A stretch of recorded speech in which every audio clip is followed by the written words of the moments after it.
So hello everyone, welcome back to my channel. आप देख रहे हैं सौम्या आर सिंह ऑफिशियल और आज के इस वीडियो में हम पढ़ने वाले हैं आवर सोलर सिस्टम। तो यहाँ पे क्लास 5 का आवर यूनिवर्स का आवर सोलर सिस्टम आज के इस वीडियो में हम डील करेंगे। तो क्या आप तैयार हैं? तो चलिए शुरू करते हैं। यहाँ पे सबसे पहले मैंने इंट्रोडक्शन लिखा है। अब इंट्रोडक्शन में क्या मेंशन किया है वो आइए जानते हैं।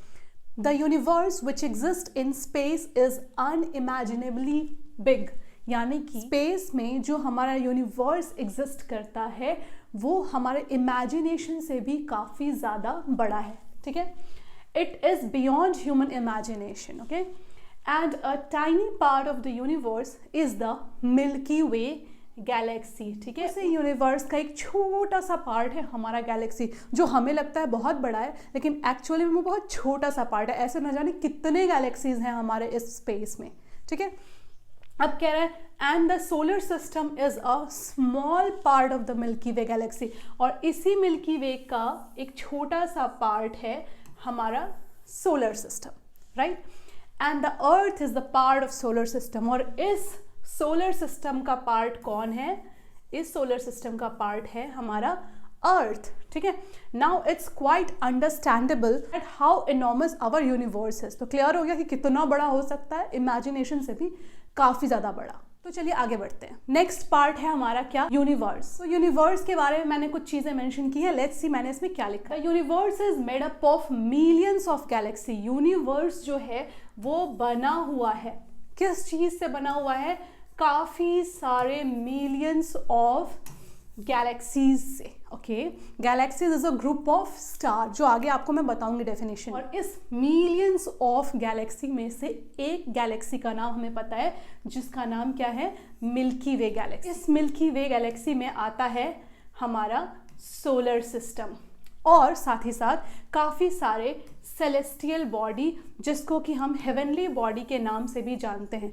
अगर इसके डेफिनेशन की बात करें कि ये सेलेस्टियल बॉडी या फिर हेवनली बॉडी कहते किसको हैं, तो यहाँ पे लिखा है objects in space such as sun यानी सूर्य, moon, planets and stars which form a part of the vast universe. ऐसा ऑब्जेक्ट हमारे यूनिवर्स में जैसे कि सन, प्लैनेट, स्टार्स, जो कि इस पूरे यूनिवर्स को फॉर्म करता है, उसको हम सेलेस्टियल बॉडी या फिर हेवनली बॉडी के नाम से जानते हैं।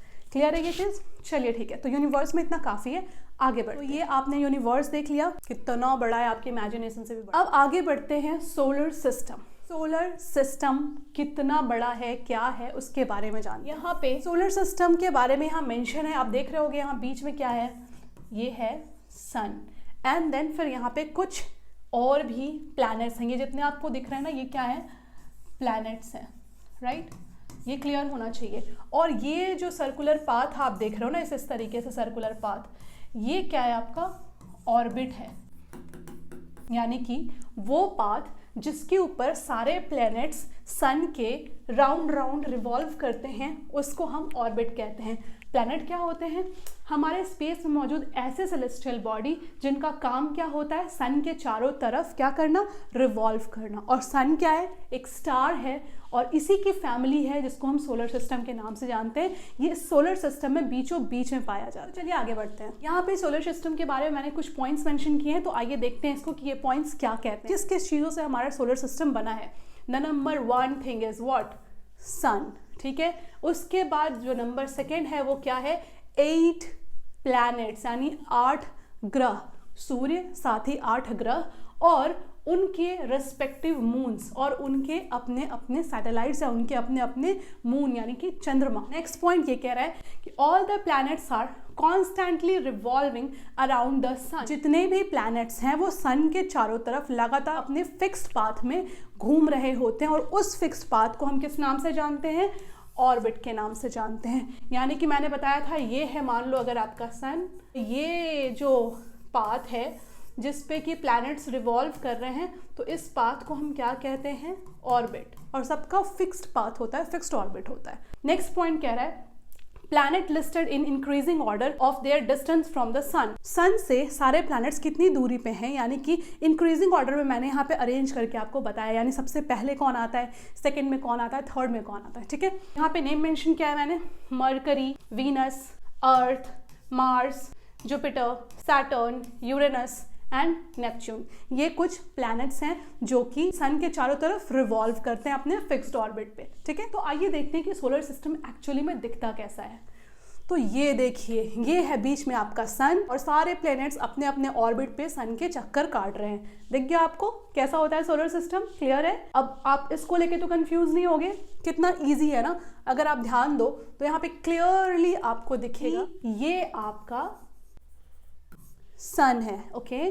ये जो व्हाइट व्हाइट कलर का दिख रहा है ना, ये सारे व्हाइट व्हाइट कलर के ये हैं आपके ऑर्बिट, ठीक है। ये तो आपने जान लिया। अब आगे देखते हैं कि प्लैनेट किसको कहते हैं। ये जो चारों तरफ घूम रहे हैं सन के अपने अपने फिक्स्ड ऑर्बिट पे, इन्हीं को हम प्लैनेट कहते हैं। लेकिन इनका क्या डेफिनेशन है वो आइए जानते हैं। प्लैनेट जो है वो एक प्रकार का ऐसा सेलेस्टियल बॉडी है जो क्या करता है, अपने खुद के ऑर्बिट पे सन के चारों तरफ रिवॉल्व करता है। यहाँ पे वही मेंशन है कि एक ऐसा सेलेस्टियल बॉडी जो रिवॉल्व करता है अपने ही ऑर्बिट पे, किसके चारों तरफ? सन के चारों तरफ, उसको हम प्लैनेट कहते हैं। सेकेंड पॉइंट ये कहता है कि इनके पास खुद की लाइट नहीं होती है। ये याद रखना है, कोई भी प्लैनेट हो उनके पास खुद की लाइट नहीं होती है।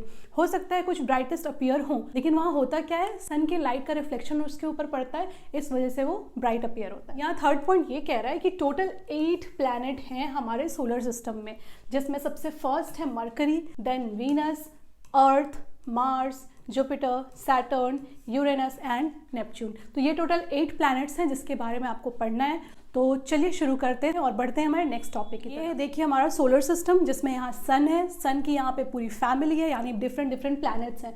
तो जब सोलर सिस्टम की बात हो ही रही है तो क्यों ना शुरू करें सन से, क्योंकि उसी की फैमिली की बात हो रही है। तो चलिए जानते हैं सन के बारे में कुछ। द सन। तो सन जो है वो एक बहुत बड़ा गरम आग का गोला है। यहाँ पे यही वो पॉइंट मेंशन कर रहा है कि sun is a huge ball of hot gases, जो कहाँ प्लेस्ड है, तो पूरे सोलर सिस्टम के बिल्कुल सेंटर में प्लेस्ड है, ठीक है। सेकेंड पॉइंट ये कह रहा है कि ये रोटेट नहीं करता। तो ये ध्यान रखना है, जो सन है वो रोटेट नहीं करता, ना ही रिवॉल्व करता है, ना रोटेट करता है ना रिवॉल्व करता है, क्योंकि ये प्लैनेट नहीं, but remain fixed at 1 point, सिर्फ एक जगह पे फिक्स्ड रहता है। क्योंकि ये स्टार है और स्टार का ये कैरेक्टरिस्टिक होता है कि वो एक जगह पे फिक्स्ड होता है। तो सन भी एक प्रकार का स्टार है और स्टार की डेफिनेशन वगैरह हम आगे जानेंगे। सन जो है वो प्लैनेट भी नहीं है, ठीक है। क्या है वो? स्टार है। यहाँ देखो मेंशन कर दिया, इट इज अ स्टार। तो याद रखना है, sun is not a planet, it is a star. Sun जो है वो क्या देता है हमको? हीट देता है और लाइट देता है, हमें गर्माहट और रोशनी देता है। सन जो है वो जितने भी प्लैनेट्स हैं उनको रोशनी और गर्माहट देता है, तभी तो हमारे अर्थ पे भी लाइफ पॉसिबल है, क्योंकि हमारे अर्थ पे सन का हीट और वार्मथ पहुंच रहा है। अगर इसके सरफेस टेम्परेचर की बात करें तो 5500 डिग्री सेल्सियस टेम्परेचर होता है सन का। Can you think about it? चलो इसको ऐसे समझो कि जब पानी है वो जब गर्म होता है 100 डिग्री सेल्सियस पे उबलना शुरू हो जाता है, उसमें आप अपनी एक उंगली डाल के देखो क्या लगेगा। हटा लोगे ना हाथ, नहीं बर्दाश्त कर पाओगे। तो फिर ऐसे ही सोचो कि अगर सन के पास गए तो क्या होगा? बच पाओगे? कुछ नहीं, बिल्कुल स्वाहा हो जाएगा। बिल्कुल वैसे ही जैसे एक गर्म तवे पे पानी डाल के देखो कैसे उड़ जाता है, बिल्कुल वैसे ही। तो चलो देखते हैं सन कैसा है। सच में तो नहीं देख सकते, लेकिन वीडियो के थ्रू तो देख सकते हैं। तो चलो देखते हैं सन को। ये है हमारा sun, the heart of the solar system, क्योंकि ये सोलर सिस्टम के सेंटर पे होता है। देख रहे हो कितना आग का धधकता गोला है। तो आई थिंक आपको सन के बारे में सारे पॉइंट्स क्लियर हो गए। जब सन को जान लिया है तो आगे के सारे प्लैनेट्स के बारे में भी हम एक एक करके पढ़ेंगे कि कितने सारे प्लैनेट्स हैं, सन से सबकी दूरी कितनी है वगैरह वगैरह। तो अगर आपको आज की वीडियो अच्छी लगी, मेरे इस वीडियो को लाइक और चैनल को सब्सक्राइब करना ना भूलें। Thank you so much for watching. स्वस्थ रहें, खुश रहें।